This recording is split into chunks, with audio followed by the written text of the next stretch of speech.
સુરતના જહાંગીરપુરા વિસ્તારમાં આવેલા બોટનિકલ ગાર્ડન નજીક ફૂટપાથ પર રહેતા ગૌતમભાઈ દેવી પૂજકે ભારે વરસાદ દરમિયાન પાણીના પ્રવાહમાં તણાઈ આવેલી વાહનોની નંબર પ્લેટ એકત્ર કરી સુરક્ષિત રાખી હતી। પૂરના પાણી ઓસર્યા બાદ તેમણે 50થી વધુ નંબર પ્લેટનો ઢગલો બનાવી તેને સાચવી રાખ્યો હતો, જેથી વાહન ચાલકોને નવી નંબર પ્લેટ બનાવવાની ઝંઝટ અને આરટીઓની પ્રક્રિયામાંથી રાહત મળી શકે।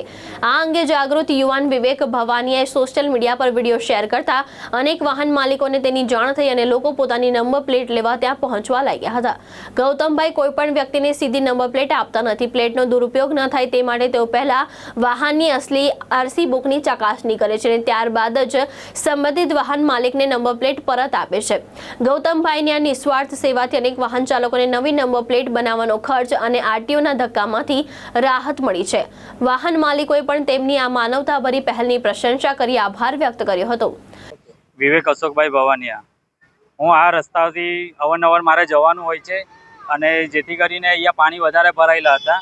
હવે પાણી ભરાયેલા હતા, હવે નંબર પ્લેટ લોકો અહીંથી ગાડી લઈને ખૂબ પાણી હતું એટલે ગાડીથી નીકળતા હતા એટલે એમની નંબર પ્લેટ અહીંયા પડી ગઈ હતી, જેથી કરીને લગભગ રાતે 11 વાગ્યાની આસપાસ આ ભાઈએ બધી પાણી ઉતાર્યા હશે તો નંબર કલેક્ટ કર્યા હશે બધી પ્લેટો અને નંબર કલેક્ટ કર્યા એટલે એમને મૂકી રાખી હતી એટલે મારે અહીંથી જવાનું હતું એટલે મેં સોશિયલ મીડિયા થ્રુ મેં વિડીયો બનાવ્યો અને ભાઈને એમ કીધું કે ભાઈ આ કોઈ પણ વ્યક્તિ આવે તેને આરસી બુક સિવાય તમારે આ વિડીયો નંબર પ્લેટ છે તે આપવાની થતી નથી। આરસી બુક બતાવે પછી વેરીફાઈડ કરીને તમારે આપવાની રહેશે।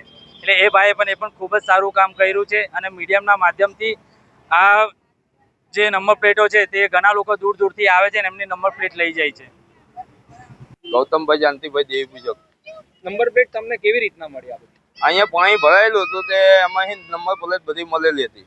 કેટલી નંબર પ્લેટ હતી? નંબર પ્લેટ હતી 40 અને 50 જેવી નંબર પ્લેટ હતી। તમે કેટલા વર્ષથી આ કઈ જગ્યા પર રહો છો? અહીંયા બોટનિકલ ગાર્ડન અમારે રહેવાનું છે, 10 વર્ષથી રહીએ છીએ। ને આ નંબર પ્લેટ તમે કેવી રીતના વેરીફાઈ કરીને આપો? વેરીફાઈ તો કરીએ છીએ, એમનો આરસી બુક લઈએ છે ને એમાં જોઈને પછી અમને આપીએ છીએ। ભાવેશ ઉપાધ્યાય, દ્રષ્ટિકોણ ન્યૂઝ, સુરત।